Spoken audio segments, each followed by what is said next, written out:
जी सौखे बंदे नूं यही मौज हुंदी है, अपनी गल ते हसी जांदा है। गुल भाई, अगर आपने आइंदा ऐसी बात की ना तो मैं अपना सामान उठा के यहां से फौरन चला जाऊंगा। ओए इथों नहीं जुलन होंदा, इथे तो बड़ा सुकून ते यही है कि एक दूए नाल गपशप भी ला किन्ने आ, खपशप भी पा किन्ने आ, ते दिल दा बोझ हल्का हो जुलदा है। जुबैर साहब, आप नाराज ना हो, कहीं ना जाएं। यही गपशप तो आपके दिल का बोझ हल्का करती है। और क्या भाई, ये दिल का बोझ हल्का करने के लिए ही तो मैं आपसे छेड़छाड़ करता रहता हूँ। आप यकीन माने भाई, जब बच्चों की शादी हो गई, वो अपनी जिंदगी में मसरूफ हो गए, तो कोई पास बैठता ही नहीं था। माँ उनकी जो है वो अल्लाह को प्यारी हो चुकी थी, कोई पास बैठने वाला ही नहीं था। दिल का बोझ कहाँ हल्का करते। जितनी देर तक वो बहिश्तन जिंदा थी, रौनक लगी रहती थी। बेशक वो मेरी किसी बात से इत्तफाक नहीं करती थी, मगर असल में वो इख्तलाफ ही घर की रौनक थी। जी बिल्कुल। ये बीवी की अहमियत का एहसास ही 60 साल के बाद होता है। गुल साहब सेम मेरी भी यही कहानी है। और तुम तो हर एक की कहानी के साथ अपनी कहानी मिला लेते हो। कोई चोर भी बताए ना कि मैं पहली दफा कैसे पकड़ा गया था, तो मौसूफ कह देते हैं मेरी भी सेम यही कहानी है।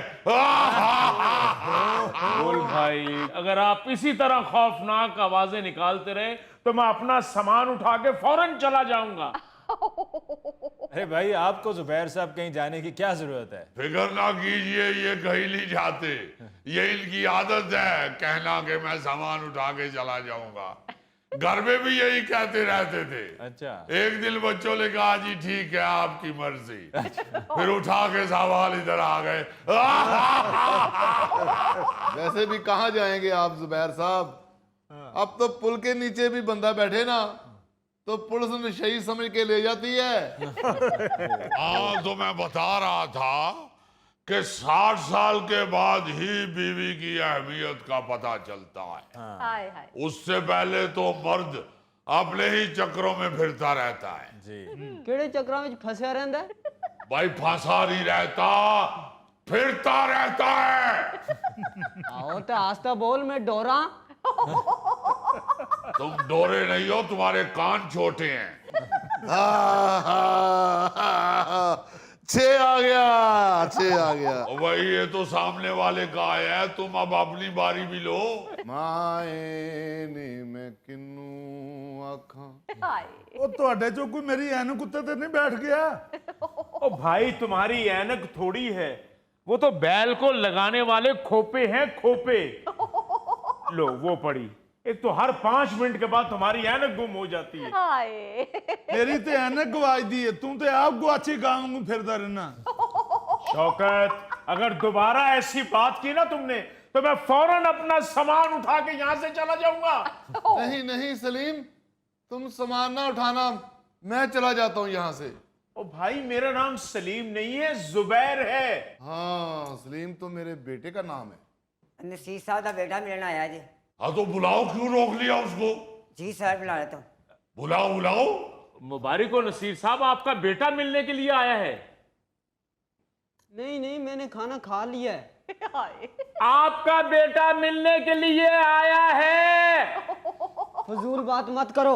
बात सुनो, ज्यादा जज्बाती होने की जरूरत नहीं है, आराम से मिलो और जल्दी वापस चलो। अच्छा ठीक है। अस्सलाम वालेकुम जनाब। अरे आइए बेटा, ये बैठे मौसूफ, ये आइए। आओ बेटे, आओ क्या हाल है? आओ बेटे, आ जाओ, बैठो। अस्सलाम वालेकुम अब्बू। अरे जनाब, तुम कब आए? आज तो ईद ही होगी। साथ टरू भी आया है। अब वो कोने में मरू भी बैठा हुआ है और खा के मरू हो गया है। अब्बू ये देखे, मैं आपके लिए फ्रूट लेके आया हूँ। ये इतना फ्रूट लाने की क्या जरूरत थी? तो और क्या, एक अमरूद ले आते, 3-4 दिन वो टुकते रहते। दोवां प्यो पुत्रा दी सेहत ही हो जी है, लगता कोई लकड़ा रख के आग लाने लगा। और सुनाए अब्बा जी, आप यहाँ खुश हैं ना? मेरी छोड़ो, तुम बताओ, तुम अब खुश हो? अब्बू आपको इधर कोई परेशानी तो नहीं ना? परेशानी कैसी होनी है, यहाँ दोस्तों में दिल लगा हुआ है उनका। हाय ओ मेरी छाड़ पुत्र तू सुना, हुण बीवी खुश रहती है, रोज बेइज्जती नहीं होती हुण। भाई बेइज्जती पहले जब आप करते तो एक दफा होती थी, अब तो माशाल्लाह 3 टाइम होती होगी। अब्बा जी खाना ठीक लभदा इत्थे? आहो घर नालों ठीक ही लभ जांदा है। हाय आप भी कैसे सवाल कर रहे हैं, देख नहीं रहे उनकी सेहत कितनी अच्छी होगी यहाँ आके। लो जी जे इत्थे आके सेहत ठीक हुई है ते घर ते फिर इन्हां दा बेड़ा ही गर्क होया होएगा। बेटा ये सिर्फ आपको नजर आ रहा है और ये सिर्फ बहूओं को ही नजर आता है। हाय अब्बा जी मैं तो कहता हूँ घर चलते हैं। क्या हो गया, तुम्हें याद नहीं है कल मेरी अम्मी आ रही है, टेस्ट होने हैं उनके, चेकअप होना है, महीना 1.5 लग जाएगा उनको, वो कहाँ रहेंगी? ये कौन सा उनको छेड़ते हैं? अम्मी तुम्हारी ऊपर रह लेंगी। बॉस आ जाओ, मैं तुम्हें कह रही हूँ। बेफिक्र हो जाओ लड़की, नसीर साहब अब यही ठीक हैं। तुम बेशक घर में अपना सारा मेकअप बुला लो, हाय नसीर साहब खुश हैं यहाँ। अब तो एक ही दफा इन्होंने यहाँ गुस्सा किया था जब मैंने इनसे कहा था कि नसीर भाई आप घर क्यों नहीं चले जाते, तो मुझसे ये ऐसा लड़े कि मुझे शक हो गया कि इनके बुजुर्गों में लाजमन कोई सील कुकड़ भी था। वैसे माफ कीजिएगा मैडम, जिस घर में नसीर साहब के रहने के लिए गुंजाइश नहीं थी वहां पर आपकी वालदा आकर 1.5 माह रहेंगी। आपके घर का मसला है, लेकिन जहां पर आपको आपके वालदैन का एहसास है वहां पर खावन के वालदैन का भी एहसास होना चाहिए। बिल्कुल। नहीं ऐसी बात नहीं है, अब्बू अपनी मर्जी से यहाँ आए हैं। जी जी बिल्कुल, वो तो आपकी बेगम साहिबा की 2-3 बातें सुनकर हमें अंदाजा हो गया है कि आपके वालिद नसीर साहब अपनी मर्जी से आए थे। अब्बू ये ले केला खाएं। बेटा छिलका उतार के दो, वो खुद छीलेंगे तो उनको खलियां पड़ जाएंगी। दूसरा छे